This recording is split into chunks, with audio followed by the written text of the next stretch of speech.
Welcome back to From the South. Los Angeles, one of the richest cities in the United States, now has more than 65,000 homeless people. What is behind the housing crisis in the capital of California, and what is the government doing to address the problem? Learn more in this report by Brazil, the factor correspondent. Hello, Horazon.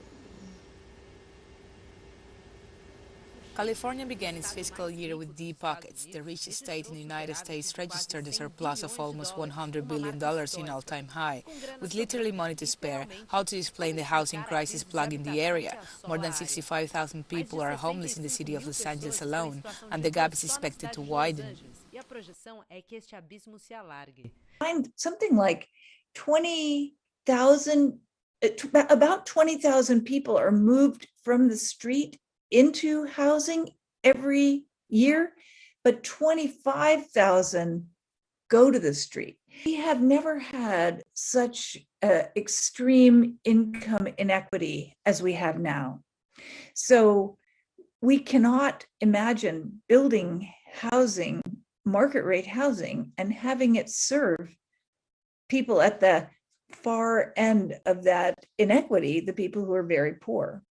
The growth of inflation and the expansion of the economic crisis in the country and the world are putting more pressure on the housing problems in cities where inequality is latent. Just to give you a statistical example, in Los Angeles County before the pandemic and before the economic collapse, in Los Angeles County, there were 600,000 people in households that were paying more than 90% of their income for rent.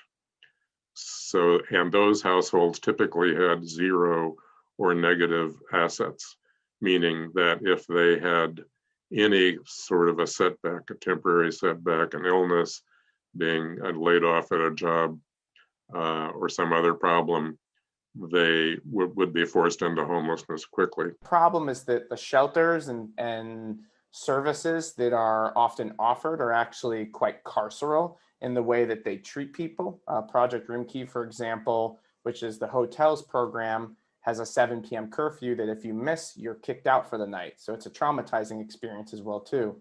So I think a more gentle hand by the city is very needed. The only way to address homelessness is to offer people a place indoors that's better than what they have outdoors. And that can really only be achieved either by just offering people free housing, or hopefully helping people increase their incomes so that they can pay rent, and increasing the supply of housing so that the price will go down. And there are efforts in both those directions, but they're remarkably inadequate so far. With sufficient resources to build or finance housing, California is experiencing another problem, one that is priceless: prejudice. Almost every neighborhood now does not want affordable housing, and there's no real basis for that. People think it brings their property values down, but there's no research that shows that.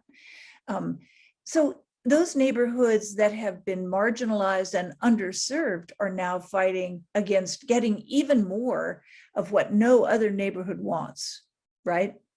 So they don't want a homeless shelter, they don't want permanent supportive housing, they don't want homeless shelters of anything. They don't want anything either. So really, the people who are living on the street and the people who are supporting building housing for them are stuck between a rock and a hard spot, because there's very few sites now that don't cause political strain, contestation. Beyond this controversy, Dana stresses that the coexistence of people from different social classes in the same neighborhood is beneficial for society as a whole. That we need to be with people unlike ourselves in order to be civilized, truly. I mean, civil society depends upon our coming up against people who think differently than we do, look differently than we do, have different needs, raise their children differently. And unless you have that, you lose your fundamental humanity.